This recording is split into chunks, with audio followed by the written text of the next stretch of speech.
Hello everyone and welcome back to our channel. If you are planning to study in Italy and are confused about the process or consultancy agents, then this video will explain the complete step-by-step process to study in Italy clearly. So, in first step, we have course and university research. सुरुमा चाहिँ हामीले आफ्नो ब्याकग्राउन्डको field जुन छ त्यही अनुसारको चाहिँ university choose अथवा कोर्स चुज गर्नुपर्ने हुन्छ। त्यो भएर फर्स्ट स्टेप चाहिँ हाम्रो कोर्स एन्ड युनिभर्सिटी रिसर्च हुन्छ। So Italy has many public universities which good education and low fees. राम्रो एजुकेसन भएको राम्रो लोकेसनमा युनिभर्सिटी पनि टप ऱ्याङ्किङमा भएको र फी जुन युनिभर्सिटी ट्युसन फी छ त्यो पनि एकदमै लो भएको धेरै युनिभर्सिटीहरू पब्लिक युनिभर्सिटीहरू छन्। You should always source from official website, not from agents. एजेन्ट्सहरूको थ्रु एजेन्ट्सहरूले पठाएको स्क्रिनसट एजेन्ट्सहरूले पठाएको प्री अफर हेर्नुभन्दा पनि तपाईँहरूले आफै रिसर्च गर्ने गुगलमा गएर आफै त्यो युनिभर्सिटीको बारेमा रिसर्च गर्नुभयो भने अफिसियल वेबसाइटमा सबै इन्फर्मेसनहरू आफै भेट्न सकिन्छ।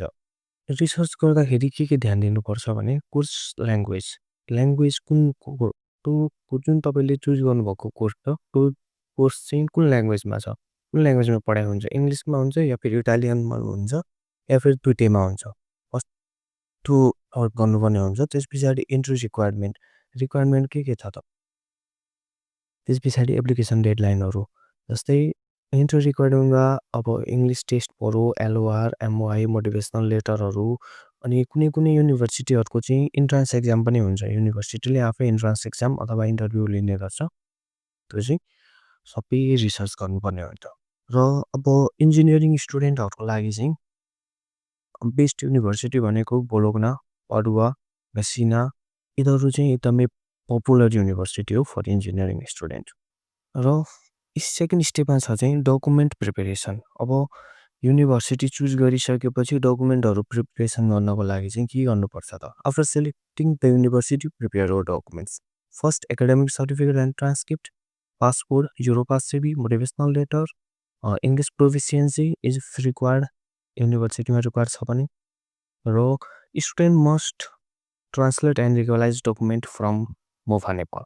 This step is very important for Italy. यो डकुमेन्ट चाहिँ ओरिजिनलमा लिगलाइजेसन र भेरिफिकेसन चाहिँ गराउनै पर्छ। ट्रान्सलेट चाहिँ सुरुमा नगर्दा हुन्छ र एकाडेमिक डकुमेन्टहरू ट्रान्सलेट गर्नु पर्दैन र अरू डकुमेन्टहरू इफ नेपालीमा छ भने ट्रान्सलेट गर्नुपर्छ इफ छैन भने जस्ट मोफासम्म चाहिँ भेरिफाई गराउनु जरुरी छ। र स्टेप 3 मा छ pre enrolment summary. Next step is pre enrolment. You must apply through Universitaly portal universitaly.id भन्ने वेबसाइटमा गएर आफ्नो पोर्टल बनाउने हो। त्यही वेबसाइटबाट पनि तपाईँहरूले युनिभर्सिटीहरू रिसर्च गर्न सकिन्छ। And which is official Italian government portal.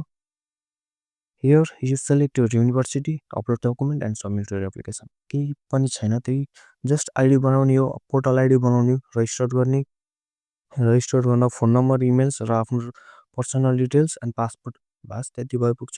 त्यस पछाडि पोर्टल आइडी बनाइसकेपछि युनिभर्सिटीको इनरोलमेन्ट कहिले खुल्छ त्यो डेटमा चाहिँ तपाईँले इनरोलमेन्ट सबमिट गर्नुपर्ने हुन्छ। र इनरोलमेन्ट सबमिट गर्न जस्ट के चाहिन्छ आफ्नो इन्फर्मेसनहरू भइहाल्यो कुन युनिभर्सिटीमा इनरोलमेन्ट गर्ने त्यो युनिभर्सिटी चुज गर्ने इन्फर्मेसनहरू एड गर्ने र आफ्नो डकुमेन्टहरू एड गर्ने र सबमिट गर्ने। केही त्यस्तो गाह्रो छैन र this is free and done by student themselves. Student आफैले गर्न सकिन्छ जस्ट 5 to 10 मिनट्स लाग्छ त्यो सबमिट गर्नको लागि। र university acceptance after pre enrolment summary the university reviews your document if everything is correct you receive and acceptance letter भनेको pre enrolment summary भन्छ which is required for visa embassy and visa process. Now comes the visa process. You book an appointment on Italy embassy or BFX. This picture document or signing acceptance letter, financial document, sponsor document, accommodation proof, or flight ticket proof. And remember that Italy visa is document based, not interview based. If your document are genuine, visa chance are high. र त्यस पछाडि स्कलरसिपको कुरा चाहिँ Italy आइसकेपछि चाहिँ students can apply for regional scholarship.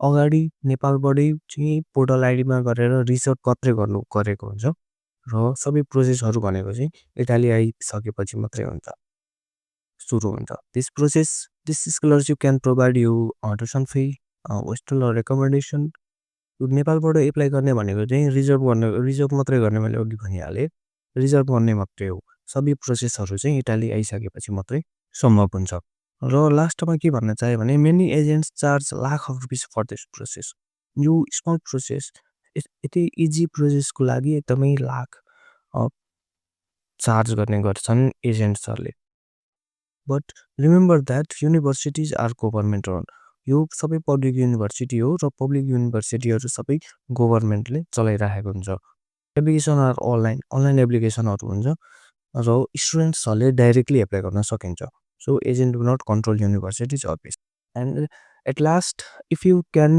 Use Google if you follow the official website you can study in Italy without consultancy. Italy is one of the best and affordable option for Nepali students. So if you like this video, like, share and subscribe for genuine Italy guidance. Comment if you have questions.